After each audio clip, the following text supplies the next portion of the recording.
Bača, dnes bude kebab.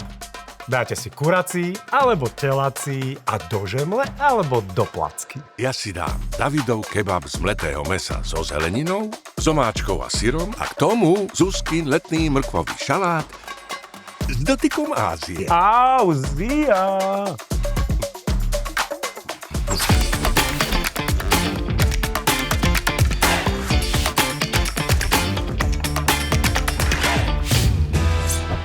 Ale no tak aukať takto, možno budú... Auzíkať. Možno budú aukať Bača s honelníkom, keď im do môjho šalátu mrkvového, ktorý budem dnes pripravovať, dám trošičku viac čili. A vieš čo, asi aj dám. Nech majú dôvod. Poriadne, však aj tak majú radi čili, takže myslím si, že len sa potešia. Budeš mať taký šalát s dotykom Ázie, ako chlapci už naznačili. Presne tak. A ty nám čo dnes navaríš? Ja budem pripravovať veľmi tradičný kebab. Ó, Dobre, to moja babka robievala každú nedeľu. Nie je úplne tradičný, zhodneme sa na tom, ale je to veľmi obľúbené jedlo Slovákov hneď po brinzových haluškách a vypraženom síre, povedzme si na rovinu. Takže ho spravíme tak tradične, možno s nejakými detailnými zmenami. A budeme to podávať v takomto posuchu? Je to taký pita chlieb, originál, Nazvime to ale posuch. dobre, môžeme to nazvať posuch, to znie tak viac slovenský a tradične. Len či to nebude posuchejšie.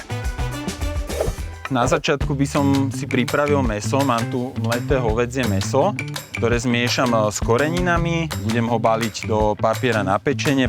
Takže do mäsa si pridám sladkú papriku, udenú papriku aj trocha čili. Nech to pekne ladí s tým šalátom. Priebežne trošku pomiešam, ale hlavne na záver lyžicu dižonskej horčice, jednu lyžicu bieleho jogurtu, to je možno tiež taká trošku netradičnejšia vec pri ochucovaní mäsa. Zmes sušených bylín, môžeme použiť naozaj akékoľvek, ktoré máme radi. Ja tu mám rozmarín, mám tu tymián, trošku majoránu, oregana. Dám ešte sol. Máme trošku aj sušeného cesnaku ešte. Zároveň aj čerstvého. Nastrúham. Ako to pekne zavonalo. Teraz pridám čierne mleté korenie, ešte sódu bikarbónu, čajovú lyžičku. Mám tu ešte rímsku rastcu, ktorú si nadrvím v mažiari. Ešte jednu cibuľu. A teraz poriadne premiešam. A ono by bolo fajn ho nechať oddychnúť aspoň zo pár hodín, alebo ideálne cez noc. Ale to by Bača s honelníkom asi nezvládli, že by sme tu čakali ešte ďalších 12 hodín. No, ja by som aj vydržal. Ja nie. To nie.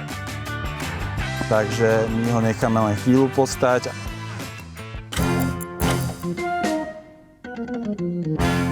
Mám pekne rozložené mäso na jednom papieri, zakriem druhým. A teraz si to pekne pomaly rozvalkám, aby sme to mali čo najrovnomernejšie rozložené. Toto ti bude asi trvať dosť dlho však. Áno, dlho.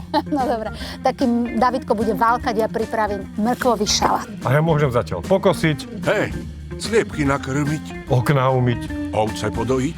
Budete potrebovať mrkvy, pekne si ich ošúpte a keď už držíte takúto škrabku v ruke, tak tie mrkvy krásne nakrájajte na takéto tenké plátky. Môžeme to robiť na mandolíne, môžeme ho krájať nožom, ale najlepšie je to takouto klasickou škrabkou na zemiaky alebo zeleninu. Dobre, Zuzi, ja to mám pripravené, to mäsko pekne vyvalkané. Ty máš mrkvu nakrájanú. Áno. Ja idem toto sfinalizovať. Mám dole túto vrchnú vrstvu. Tak to, ako to mám, tak to zrolujem takýmto štýlom. Isto aj ostatné. A dám to piec na 190 stupňov do rúry, tak približne 20 minút. Zalievku si spravíme tak, že zmiešame sojovú omáčku.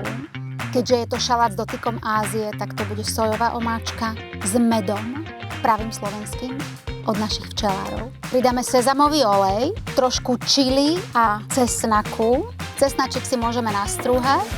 David, máš voľné ruky? Nakrájal by si mi prosím ťa trošku čili? Nemám ruky.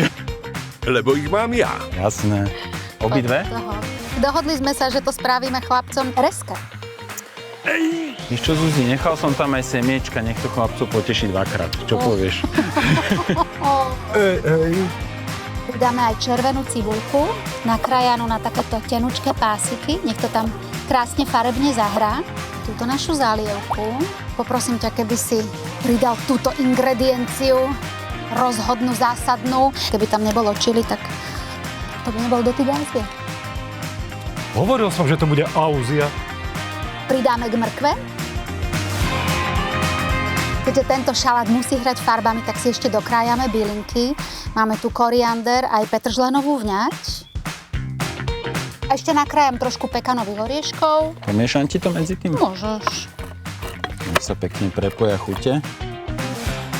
Trošičku sezamu. Ja mám veľmi rád kebab, ktorý som jedol v Turecku, taký ten založený na zopár ingredienciách. Naozaj, že nepreháňať to okrem mesa. Pridáme len takú cibulu nakrájanú s bylinkami. Naozaj hojne, nech je to také poriadne cibulovo-bylinkové. Ešte pridám šťavu z limetky. Pozri sa, pekne sa nám aj leskne tá cibulka s tými bylinkami. To je sviežosť. V pravom slova zmysle. To je jar.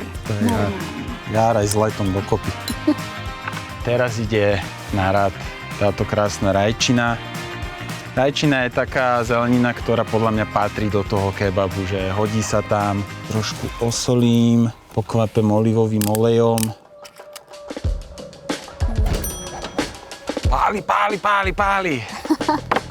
Dobre, mäso je upečené. Chvíľku ešte necháme oddychnúť a pekne ho vyrolujeme. A môžem servírovať. David, vidíš tie farby? Tú krásnu červenú mrkvu, fialovú Myslíš oranžovú? cibulku. Aha, ona je taká, pre mňa tak mrkvovo-červená. No, mrkva je taká červená asi ako môj fialový klobúk. Alebo tento zelený obrus. A není zelený? Alebo oranžová, dobre. Takže už len krásne dozdobíme čerstvými bylinkami, posypeme sezamom. Môžeme ešte dať aj trošili lilinku tých pekanových orieškov, aby sme si ich pripomenuli, že tam sú. A ja mám hotovo. Pozrieme sa na to mäsko. Vidíš tú šťavu? No to, že je to tá šťavička nádherná a máme presne také tie plátky. Beriem si náš posúch, alias pitu. Ale posúch si pýta nejakú náplň. Iba takto biely jogurt. Ten, čo si vlastne použil do mäska. Presne tak. Takto na spodok, trošku aj na vrch. Posypem čili. Teraz naše mäsko. Takto si ho pekne natrhám, to je radosť. Rajčinku, cibulku. A ešte poslednú vec, na šalátový syr. Trošku, Ten slaný? áno, ten slaný, ten tam podľa mňa pekne pasuje a je celkom tradičný pre tento recept. Zatvoríme. No, Zuzi, kebab máme hotový, šalát máme hotový, tak utekajme za chalanmi.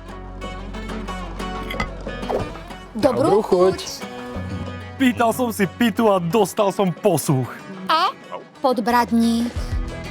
Bomba.